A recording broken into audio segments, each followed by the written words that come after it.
मैं उनके फ्लैट में काम कर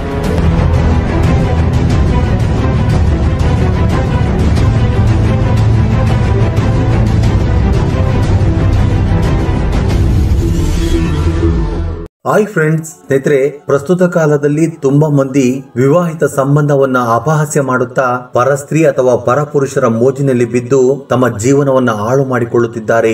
ಇನ್ನು ಈ ವಿಷಯ ಹೊರಗಡೆ ಬರದೇ ಇರುವುದಕ್ಕೆ ಎಲ್ಲಿವರೆಗೂ ಕೂಡ ಹೋಗುವುದಕ್ಕೆ ರೆಡಿಯಾಗಿದ್ದಾರೆ. ಇನ್ನು ಈಗ ಹೇಳುತ್ತಿರುವ ಕಥೆಯ ಬಗ್ಗೆ ನೀವು ಕೇಳಿದ್ರೆ ಒಬ್ಬ ಕೆಲಸದಾಗಿ ಈ ರೀತಿನೂ ಕೂಡ ಇರುತ್ತಾಳ ಎಂದು ಆಶ್ಚರ್ಯರಾಗದೆ ಇರಲಾರಿರಿ. ಇನ್ನು ಈ ಸ್ಟೋರಿ ಏನು ಅಂತ ನೋಡೋದಾದ್ರೆ, ಗುಜರಾತಿನ ಜುನಾಗಢ್ ನಲ್ಲಿ ಮಾನ್ಸುಖ್ ಭಾರತಿ ದೇವಿ ಎಂಬ ದಂಪತಿಗಳು ಲೇಬರ್ ಕೆಲಸಕ್ಕೆ ಹೋಗುತ್ತಾ ತನ್ನ 4 ಮಕ್ಕಳನ್ನ ಸಾಕುತ್ತಿದ್ದರು. ಹೀಗೆ ಒಂದು ದಿನ ಗಂಡ ಹೆಂಡತಿ ಇಬ್ಬರು ಕೆಲಸ ಮುಗಿಸಿಕೊಂಡು ಆಟೋದಲ್ಲಿ ಮನೆಗೆ ಬರುತ್ತಿರುವಾಗ ಲಾರಿ ಗುದ್ದಿದ್ದರಿಂದ ಮನ್ಸುಖ್ ಸ್ಪಾಟ್ ಅಲ್ಲೇ ಸತ್ತು ಹೋಗಿ ಭಾರತೀಯ ಕಾಲು ಮುರಿದು ಹೋಗುತ್ತದೆ. ಇದರಿಂದ ಮನೆಯ ಜವಾಬ್ದಾರಿಗಳೆಲ್ಲವೂ ತನ್ನ ದೊಡ್ಡ ಮಗಳಾಗಿರುವ ತುಳಸಿಯ ಮೇಲೆ ಬೀಳುತ್ತದೆ. ನಂತರ ಆಕೆ ತನ್ನ 10ನೇ ತರಗತಿಗೆ ಫುಲ್ ಸ್ಟಾಪ್ ಇಟ್ಟು ಮನೆಯ ಕೆಲಸವನ್ನ ಮಾಡುತ್ತಾ ಬರುವ ದುಡ್ಡಿನಲ್ಲಿ ತನ್ನ ತಾಯಿ ತಂಗಿಯರನ್ನು ನೋಡಿಕೊಳ್ಳುತ್ತಿದ್ದಳು. ಹೀಗೆ ಕೆಲವು ತಿಂಗಳು ಕೆಲಸ ಮಾಡಿದ 16 ವರ್ಷದ ತುಳಸಿಗೆ ಬಡತನದ ಮೇಲೆ ಜಿಗುಪ್ಸೆ ಬಂದು ದುಡ್ಡಿರುವವನು ಸಿಕ್ಕರೆ ಅವನನ್ನ ಮದುವೆ ಮಾಡಿಕೊಂಡು ಲೈಫ್ ಅಲ್ಲಿ ಸೆಟ್ಲ್ ಆಗ್ಬಹುದು ಅನ್ಕೋತಾಳೆ. ಇನ್ನು ಇದೇ ಸಮಯದಲ್ಲಿ ಸೂರತ್ ನಲ್ಲಿ ಬಲ್ಜುಲ್ ಬಾಯ್ ಲಲಿತ ದಂಪತಿಗಳು ಆರ್ಥಿಕವಾಗಿ ಸದೃಢವಾಗಿದ್ದರಿಂದ 6 ಬೆಡ್ರೂಮ್ ಗಳನ್ನು ಹೊಂದಿರುವ ಒಂದು ದೊಡ್ಡ ಮನೆಯನ್ನ ಕಟ್ಟಿಕೊಂಡು 200 ಕೋಟಿ ನೆಟ್ವರ್ಕ್ ಅನ್ನ ಹೊಂದಿದ್ದರು. ಇನ್ನು ಇವರ ಅನನ್ಯ ಸಂಸಾರದ ಗುರುತಿಗೆ ನೀಲೇಶ್ ಎಂಬ ಹುಡುಗ ಹುಟ್ಟಿರ್ತಾನೆ. ಈತನು ಬಿಟೆಕ್ ಫಸ್ಟ್ ಇಯರ್ ಅನ್ನ ಓದುತ್ತಿರುತ್ತಾನೆ. ಇದು ಹೀಗೆ ಇರುವಾಗ ಬೋಯ ಮನೆಯಲ್ಲಿ ಅವರ ಹಳೆಯ ಕೆಲಸದಾಕೆ ಕೆಲಸ ಬಿಟ್ಟಿದ್ದರಿಂದ ಹೊಸ ಕೆಲಸದವಳು ಬೇಕೆಂದು ಬ್ರೋಕರ್ಗೆ ಹೇಳಿದಾಗ ಆಗ ಬ್ರೋಕರ್ ಹುಡುಕುವ ಸಮಯದಲ್ಲಿ ತುಳಸಿ ಬಗ್ಗೆ ತಿಳಿದುಕೊಂಡ ಬ್ರೋಕರ್ ಅವರ ಜೊತೆ ಸೂರತ್ ನಲ್ಲಿ ಇರುತ್ತಾ ಮನೆ ಕೆಲಸ ಅಡುಗೆ ಕೆಲಸ ಮಾಡುತ್ತಿದ್ದರೆ ನಿನಗೆ ತಿಂಗಳಿಗೆ 10,000 ಸಂಬಳ ಕೊಡುತ್ತಾರೆ ಎಂದು ಹೇಳಿದಾಗ ಅದಕ್ಕೆ ತುಳಸಿ ಒಪ್ಪಿಕೊಳ್ಳುತ್ತಾಳೆ. ಈ ರೀತಿಯಾಗಿ ಕೆಲಸಕ್ಕೋಸ್ಕರ ಸೂರತ್ಗೆ ಹೋದ ತುಳಸಿ ಬೋಯ ಮನೆ ನೋಡಿದ ತಕ್ಷಣ ಸರ್ಪ್ರೈಸ್ ಆಗಿ ಇಂಥ ಮನೆಗೆ ಯಜಮಾನಿಯಾದ್ರೆ ಎಷ್ಟು ಚೆನ್ನಾಗಿರುತ್ತೆ ಅಂತೇಳಿ ಕನಸು ಕಾಣುವುದಕ್ಕೆ ಶುರು ಮಾಡ್ತಾಳೆ. ಈ ರೀತಿಯಾಗಿ ತುಳಸಿ ಮನೆ ಕೆಲಸ ಅಡುಗೆ ಕೆಲಸವನ್ನ ಮಾಡುತ್ತಾ ಬೋಯ ಮತ್ತು ಆತನ ಹೆಂಡತಿಯನ್ನ ಆಕರ್ಷಿಸಿದ್ದರಿಂದ ಆಕೆಯನ್ನ ಪರ್ಮನೆಂಟ್ ಆಗಿ ಕೆಲಸಕ್ಕೆ ಇಟ್ಟುಕೊಂಡು ಆಕೆಗೆಂದೇ ಸಪರೇಟ್ ಆಗಿ ಸರ್ವೆಂಟ್ ರೂಮ್ ಅನ್ನ ಕೊಡುತ್ತಾರೆ. ಇದು ಹೀಗಿರುವಾಗ ಬೋಯ ಮಗ ನೀಲೇಶ್ ಕಾಲೇಜಿನಿಂದ ಮನೆಗೆ ಬಂದಾಗ ರೂಮ್ ಅನ್ನ ಲಾಕ್ ಮಾಡಿಕೊಂಡು ಎಕ್ಸ್ ಮೂವಿಗಳನ್ನ ನೋಡುತ್ತಾ ಒಂಟಿಯಾಗಿ ಕಳೆಯುತ್ತಿದ್ದನು. ಈ ರೀತಿಯಾಗಿ ತಂದೆ ಮಾರ್ನಿಂಗ್ ಆಫೀಸ್ಗೆ ಹೋದ್ರೆ ರಾತ್ರಿವರೆಗೂ ಮನೆಗೆ ಬರುತ್ತಿರಲಿಲ್ಲ. ಇನ್ನು ತಾಯಿ ಕೂಡ ಫ್ರೆಂಡ್ಸ್ ಜೊತೆ ಸೇರಿ ಪಾರ್ಟಿ ಅದು ಇದು ಅಂತೇಳಿ ಬ್ಯುಸಿ ಆಗಿರುತ್ತಿದ್ದಳು.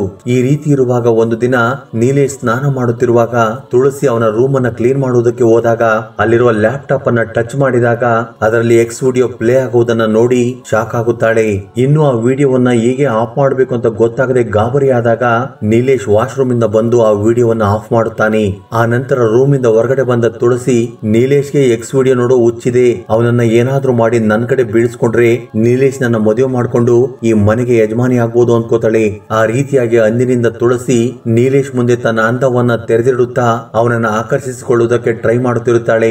ಈ ರೀತಿಯಾಗಿ ಒಂದು ದಿನ ನೀಲೇಶ್ ಕಾಲೇಜಿನಿಂದ ಬಂದಾಗ ಎಕ್ಸ್ ಚಿತ್ರಗಳನ್ನು ನೋಡುತ್ತಿರುವ ಸಮಯದಲ್ಲಿ ತುಳಸಿ ನೀಲೇಶ್ ರೂಮ್ಗೆ ಹೋಗಿ ನನ್ನ ಕೆಲಸವೆಲ್ಲ ಮುಗೀತು, ನನಗೆ ಒಂಟಿಯಾಗಿರುವುದಕ್ಕೆ ಬೋರ್ ಆಗ್ತಾ ಇದೆ, ನಿನಗೇನು ಅಭ್ಯಂತರ ಇಲ್ಲ ಅಂದ್ರೆ ನಿನ್ ಜೊತೆ ನಾನು ಕೂಡ ಲ್ಯಾಪ್ಟಾಪ್ ಅಲ್ಲಿ ಮೂವಿ ನೋಡ್ತೀನಿ ಅಂತ ಹೇಳಿದಾಗ ಅಷ್ಟೊತ್ತಿಗಾಗಲೇ ಆ ವಿಡಿಯೋದ ಮತ್ತಿನಲ್ಲಿದ್ದ ನೀಲೇಶ್ ತುಳಸಿಯನ್ನ ತನ್ನ ಬೆಡ್ ಮೇಲೆ ಕೂರಿಸಿಕೊಂಡು ಎಕ್ಸ್ ವಿಡಿಯೋವನ್ನ ತೋರಿಸುವುದಕ್ಕೆ ಶುರು ಮಾಡುತ್ತಾನೆ.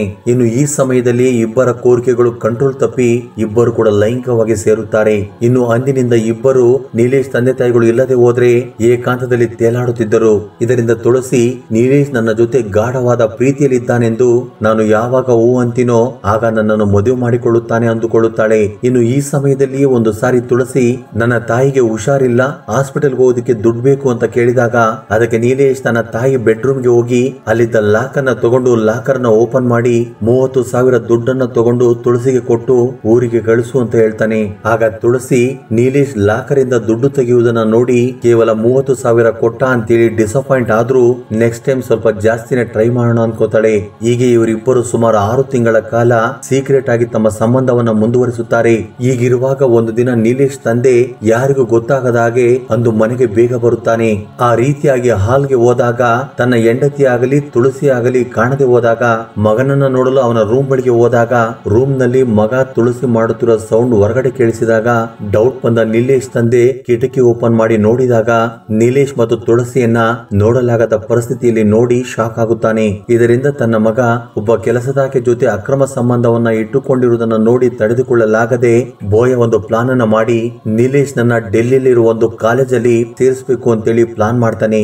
ಇನ್ನು ಅದಕ್ಕೆ ತಾಯಿ ಮಗ ಒಪ್ಪಿಕೊಳ್ಳದೆ ಇದ್ರು ತಂದೆ ಅವರ ಮಾತನ್ನು ಕೇಳದೆ ಕಾರಣವನ್ನು ಕೂಡ ಹೇಳದೆ ನೀಲೇಶ್ ನನ್ನ ಡೆಲ್ಲಿಯಲ್ಲಿರುವ ಕಾಲೇಜ್ಗೆ ಜಾಯಿನ್ ಮಾಡಿ ಅಲ್ಲೇ ಒಂದು ಹಾಸ್ಟೆಲ್ ಅಲ್ಲಿ ಇಡುತ್ತಾನೆ.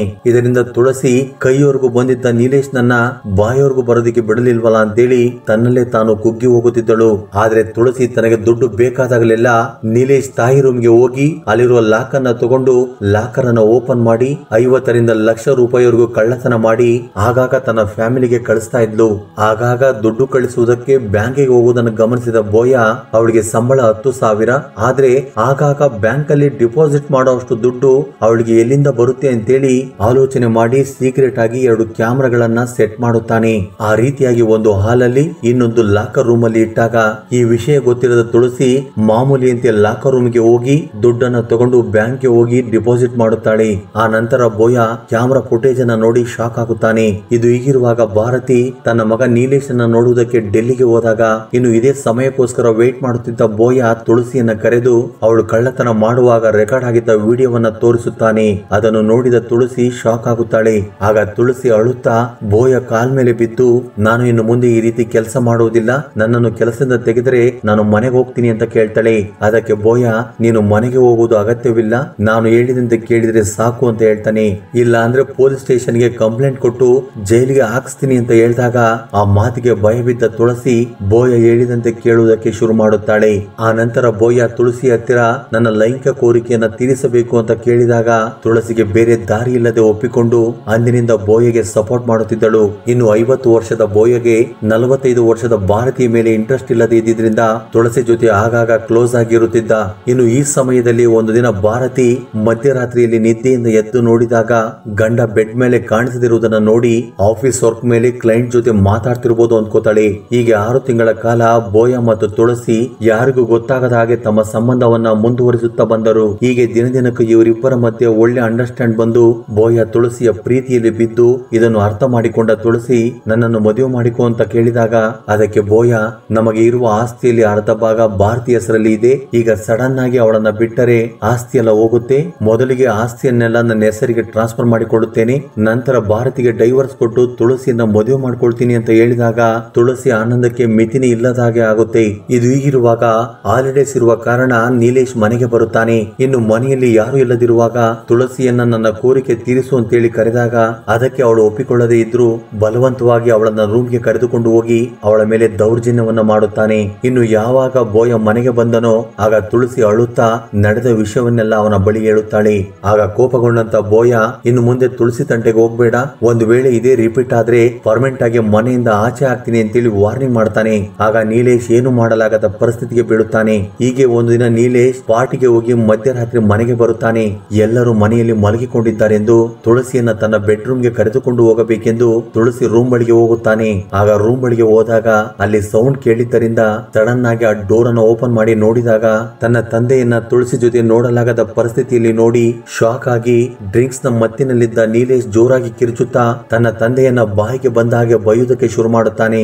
ಇನ್ನು ಈ ಸಮಯದಲ್ಲಿ ತುಳಸಿಗೂ ಕೂಡ ಬೈಯುತ್ತಾ ತಂದೆ ಮಗನ ಜೊತೆ ಸಂಬಂಧವನ್ನು ಇಟ್ಟುಕೊಳ್ಳುತ್ತೀಯ ಅಂತೇಳಿ ಒಡೆಯುವುದಕ್ಕೆ ಹೋದಾಗ ಇನ್ನು ಅಲ್ಲೇ ಇದ್ದ ಫ್ಲವರ್ ಬಾಟಲ್ ನಿಂದ ಬೋಯ ನೀಲೇಶ್ ನನ್ನು ಒಡೆಯಲು ಹೋದಾಗ ಕೋಪದಿಂದ ಉರಿದು ಬೀಳುತ್ತಿದ್ದ ನೀಲೇಶ್ ಬೋಯ ಕೈಯಲ್ಲಿದ್ದ ಫ್ಲವರ್ ಬಾಟಲ್ ಅನ್ನ ಕಿತ್ತುಕೊಂಡು ಅಲ್ಲೇ ಇದ್ದ ಗೋಡೆಗೆ ಅವನ ತಲೆಯನ್ನ ಕುಕ್ಕುತ್ತಾನೆ.